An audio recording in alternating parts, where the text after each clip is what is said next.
Hey Podcast Babe, welcome to season 9 of the Podcast Babes podcast. My name is Anna Klasse, host of this pod and founder of the Podcast Babes. Every week, I interview and inspire a female podcaster here who has made her podcast work for her and her business. So tune in to learn from her mistakes, create your own profitable podcast. Here's today's episode. Hey Podcast Babes, welcome to a new episode. Today I'm here with Cristy O'Connor and Aggie Chydzinski.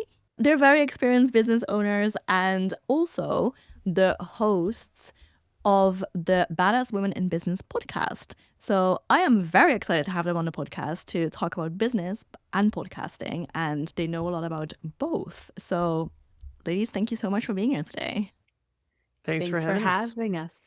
So to kick us off, can you tell me a little bit more about your experience and then the podcast and kind of where that comes together? Aggie, I'll let you start. I was just going to ask you if you wanted to do it. So Cristy and I, during the day, we are business advisors. So we work with a lot of women-owned businesses. And when she and I met and we had friendship at first sight, I had always been thinking about starting a podcast, but I never had anybody to do it with. And I am not someone who takes on massive adventures solo. And I've always needed a companion to support me and guide me and make sure that I wasn't getting too far down my squirrel habits, looking in too many directions. And one day we were chatting and we were comparing notes on a lot of the women that we work with. And we realized that many of them actually are extremely bad at succinctly telling their stories, and that is due to a fundamental lack of confidence, and because we've always been taught not to toot our own horn. And so we decided to create a platform to allow women business owners, hence the name Badass Women in Business podcast, and women leaders. So they don't necessarily have to be business owners. They could be in a leadership role in a corporate space, to join us live and tell their stories, prompted by myself and Cristy, because it's always better to grow and share in community. I love it. Absolutely. And yeah, I mean, I cannot tell you how many times when I grew up that I remember, I mean, there will probably be many more times, but times that I remember when people told me, stop bragging, you know? So I'm sure we have all experienced that. So I think it's so important that there are podcasts about women sharing their accomplishments and sharing their confidence with the rest of us as well, right? I think that's also what happens. Like when you see other people being confident in their space and sharing confidently, like you're like, and looking up to them, I think it's very, very valuable and impactful. So you started the podcast. When was this? When you started this massive project, like you said, Aggie? Was it 2021, Aggie? It was November 2021. A COVID podcast. Well, not only that, but I think we went on a company retreat in October, if I remember correctly. And Cristy and I were sitting together and we're like, hey, it would be really cool if we did that. And we both kind of looked at each other and said, yeah, let's do it. We didn't know anything about podcasting. We just knew that storytelling is the most important engine for any type of business owner and leader to communicate to their stakeholders, their teams, their clients, their partners, et cetera, et cetera. So it just seemed like it made sense. Yeah. So then once you've decided that, what was the first step that you took to actually make it happen? Because I know that there's a lot that goes into launching a podcast. There is. There absolutely is. And I will speak to this because Aggie is actually the one that deserves all the accolades for it. So I'm going to be the one to speak that up for her. Obviously, she's the idea generator. And I'm just like, yep, let's go. Whatever needs to be done, let's do it. So we got super lucky. And Aggie knew a guy that had just graduated college or was still in college, and he was just doing some production on the side. So we both said, we know nothing about doing production. Let's hire it out. And we just took money out of our own pockets to ensure that we had a great producer that could make our podcast sound great. So that was number one. beyond that, he actually was our support in helping us identify our different platforms and things that we need, such as Buzzsprout, Squadcast. We now use Riverside. And he just kind of laid the land for us and just basically said, you go record, I'll make the rest happen. And I honestly feel like without that support and that professional knowledge, we would have been stuck in our own heads trying to figure it out ourselves. So because we were willing, we're both business advisors, we were willing to hire someone that was an expert in that space. It allowed us to scale much quicker and to have the confidence to move forward and just do what we knew we were good at, which was finding the guests and doing the podcast recordings. So that's really how it started. Right. And interestingly enough, the longest thing that we couldn't decide on is what music we would use for the podcast. That was our major hang up, because I remember us very vividly sitting down and inventorizing and being like, what are we going to name this? And this came so fast. And then we looked up all of the things that we needed in order to start recording. Like, do we need mics? Do we need, earphones? Do we need blah, blah, blah? And setting up the expectations that we would have for our guests. We already had a few guests lined up because we had been talking about starting this. And so we had a few takers that agreed to be our first guests on the show. But I remember very vividly me sending musics to Christian. We have different tastes in music, so that was really interesting to not be able to settle on something as simple as a jingle. Interesting. Do you still have the same music now? We do. Yes. Awesome. Okay, so when you're listening to this episode now, go to the show notes, click the link to the podcast, give it a listen, and then you will know what the compromise was. That's a great way of putting it. So that sounds like it was very helpful to get an expert in to help you guide that launch process, because there are so many different moving pieces in that launch process and getting all of that together. What happened after that? Did the launch go as you expected, or was it difficult to keep up with recording, or I don't know, like, was it all amazing from that moment on? So there's always challenges when you're doing something new and you don't have expertise. And if you guys are seeing this on video, Aggie's laughing right now because of course there's always road bumps and blocks and things you have to figure out as you go. Because we both work remotely, we're not in the same city. We have many different strategies that we have developed to make our podcast successful when it comes to our interview process with our clients or our guests. So one thing we realized pretty quickly is I am not a social media expert. And so I was like, hey, Aggie's like, hey, we need more social. Nothing was consistent. We're like, we got to hire somebody.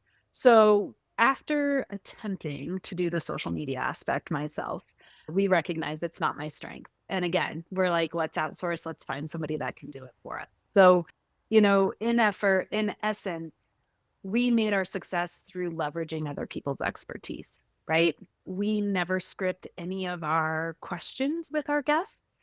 And it's funny, we just have a guest coming on pretty soon here, and they're like, hey, can you give us a list of questions you're going to ask? And I responded and I said, I'm sorry, we don't work that way. Like, we have you fill out a form prior to being a guest, kind of sharing what it is you're passionate about, what you feel like you want to speak on, where you feel like you're an expert. And we just use that as our guide.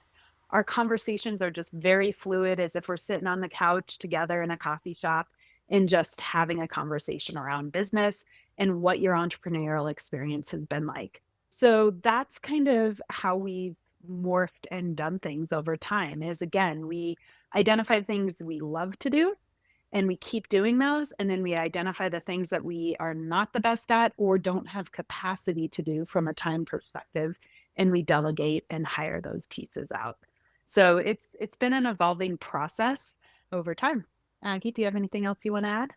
Yeah, I'll say that I'll use the term launch very loosely because I don't think we actually had a launch. It was very organic. We posted our first episode and then our second episode. And our first season, if you look at the publishing dates or episode drop dates, they're all over the place because whenever we had a guest, we would have Trey, our producer at the time, do it and we would publish it, and that was it. We had the very lofty goal to post twice a month, and it didn't happen that way on the first go. We also were really bad hosts because we're trying too hard. It was analysis paralysis. Christy and I had this note document where we're like, what do we ask next? What do we ask next? And it took us about one season to really get into the groove of it and realize that the less prepared we were, the better it was going to be for us and for our guests, because we go through the guest discovery at the same time that our listener does. So we know very little aside from their bio and a few topics, like Christy said, that they wanted to talk about. So our listenership did not start growing significantly until well into season 2, when we started getting on a regular cadence to where like it's every second and fourth Tuesday of the month, and we've managed to be ahead and continue to publish on a regular basis. And as you get better, you realize that you need more support. And so when Trey sent us an email and said, "Hey, I'm ready to go full time at my job, and I'm not going to have the time to take care of you," it was an opportunity for us to be like, okay, we're maturing, we're growing up. We have to go find ourselves somebody who's been doing this for a living. Yeah. And that's exactly what we did. And why we switched from Squadcast to Riverside, started recording on an even more regular basis. And our show notes are better. And we have different types of teasers coming out, and we're getting ready to go into the video and start a YouTube channel as well. So that's on our podcast roadmap. Well, there's so many things that you just said that I think are very, very interesting. But just one thing that I wanted to highlight first is that you don't come to these interviews super prepared and everything scripted, and that actually creates the best content for your podcast. And I have a very similar style. Like, I looked at your podcast, so I know the branding. I I started listening to an episode, but that's it. I don't know that much about your show. And I agree with you that it sounds, I mean, some people are very good at this, but I'm not good at asking questions when I already know the answer. So, because you will just hear that it's not an actual question, it's not a genuine question. So, I have a very, very similar style to yours. And I just want to point out that that is possible to be seen as an expert and also be an expert and also, not do things exactly how everyone else does them.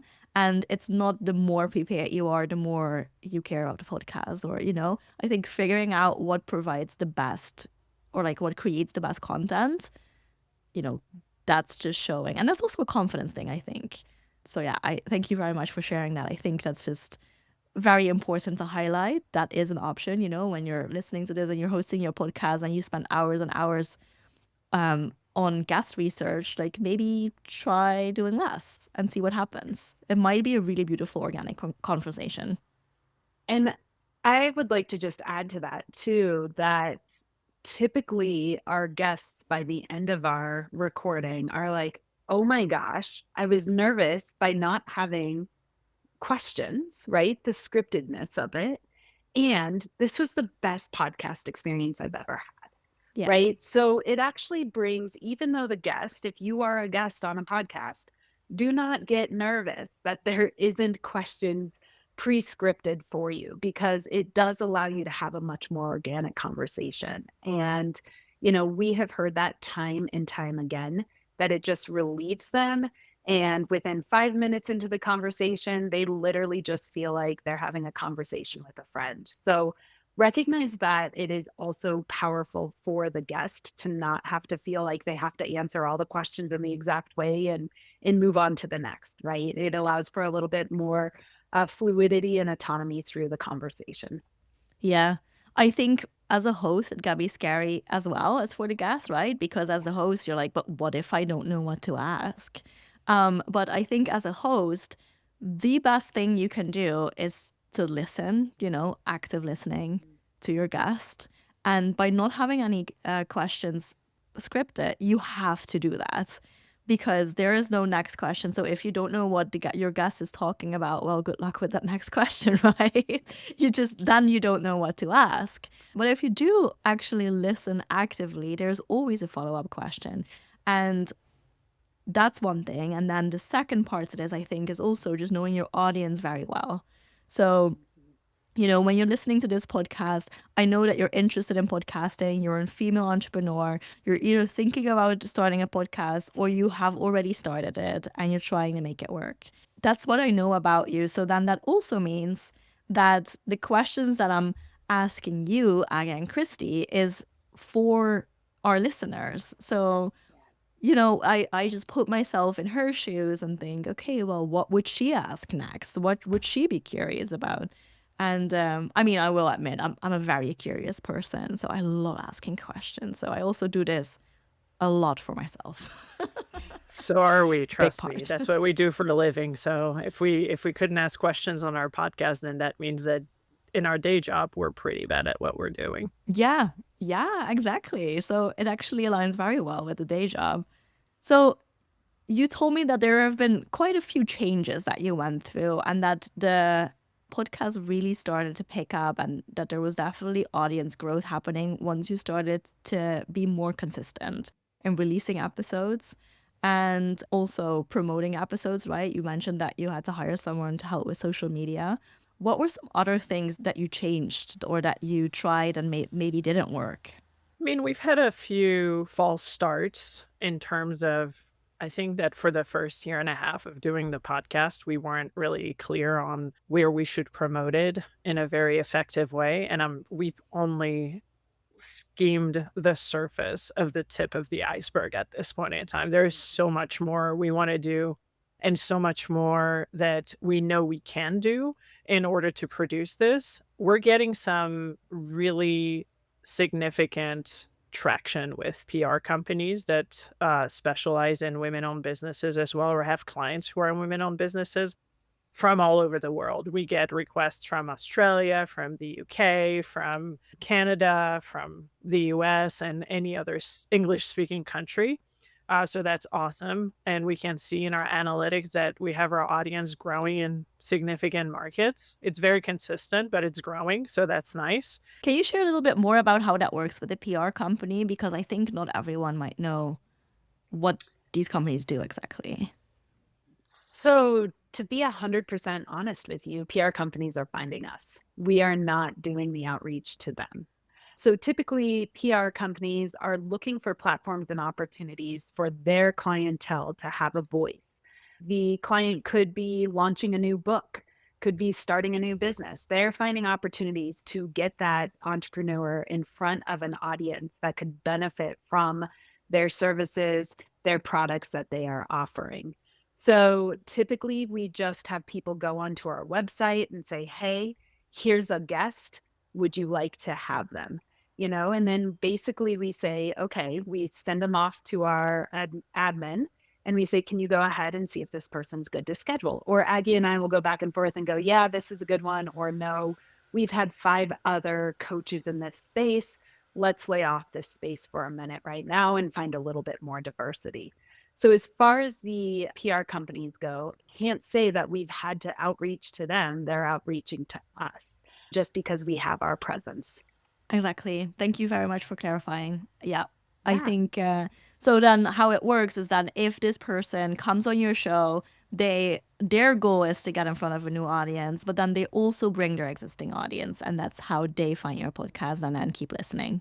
That kind of fell into our lap, and you were asking me earlier what didn't work. I think we had a few missed recordings. I think we have one recording that was excellent that got lost, and to be honest, I never reached back out to that guest, which we should do to bring her back on, because that was a fantastic interview. We've had guests earlier on. If you listen to our earlier episode, we have nervous guests clicking their pen and while they're talking. And so this is so distracting for both us and the audience. So now we've added disclaimers before recording, like don't click your pen, don't wear earrings that are beating against your microphone, because that has happened as well.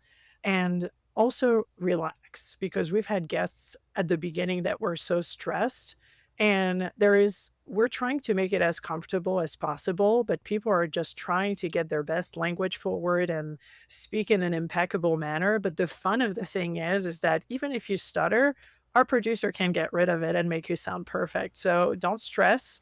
And this is valid as well for the host, because so many times, just like you did at the beginning of that episode, it was like, stop, restart. I need to reformulate this question because, Yeah. and I've gone down rabbit holes because I usually, I have the bad habit of taking over conversations anyway. So I'm trying to pace myself to where I was like, I have no idea where I'm going with this. So Cristy, please take over because I've completely lost my train of thoughts. Yeah. And what you were just referring to, our editor actually cut that out. So when you're listening, you won't know what Aggie is talking about because it's not there anymore. That's the point. Exactly. Yes. Yeah, exactly. Amazing. So I would also really like to know, what is your favorite thing about the podcast, about doing the podcast, hosting the podcast? Like, what did it kind of bring you? Because you've been going at this for like years, right? I think it's 3 years now. There's so many episodes, so much content. Why do you like it? I personally love having a platform for women entrepreneurs to be able to share their stories, their successes, their challenges, the moments that they wanted to give up. Entrepreneurship isn't an easy linear path. And we want everyone to recognize, who's listening, that the the situations they're facing, other people are going through the exact same thing. So creating that sense of community and camaraderie in the fact that like you're not alone, because some people do feel alone in business. So for me, it's that. I always love quoting one of our listeners who actually became a guest after listening. She said, I love what you guys do because you're not telling the stories from the Eiffel Tower where everyone's already made it to the top, or ivory tower, but you're telling everything from the streets. And so, one thing that Aggie and I have always found over time is that we only hear the stories of people who have already achieved the success, but you don't hear about all the struggles that those people have gone through to get to where they are that day. It's just, yeah, I have a morning routine and I do this on a regular basis. And it's like, yeah, but you went through a lot of junk to get there. I don't know if I can Yeah. cuss on your podcast. So you went through a lot to get to where you are. And that, I think, is when we need those moments of inspiration, when we're in the thick of it ourselves. And our platform and our podcast allows for people to find some inspiration and opportunities to feel connected and not alone. That's one thing that I absolutely love about it. Yeah, it's a very strong mission. I love that. Aggie, how about you? I think there's a intrinsic factor that plays a big role for me. Is one, I love hanging out with Cristy. I think we have a lot of fun together just interviewing our guests. And we often say, if we could do this full time, we totally do it. And I think we're on our way to make this happen at some point in time, is to take this show on the road. WeBank certified this year. So that's Women Business Enterprise Network certified, which certifies us as a woman-owned enterprise, and WSB as well with the state. And the reason we did that is because back in April, I went to that conference and I had been WeBank certified through my businesses before. And I just thought that this would be a fantastic conduit for us to actually rent a booth in the next show in New Orleans in 2025 and tape our podcast live with 5,000 women business owners just Cool. milling around us.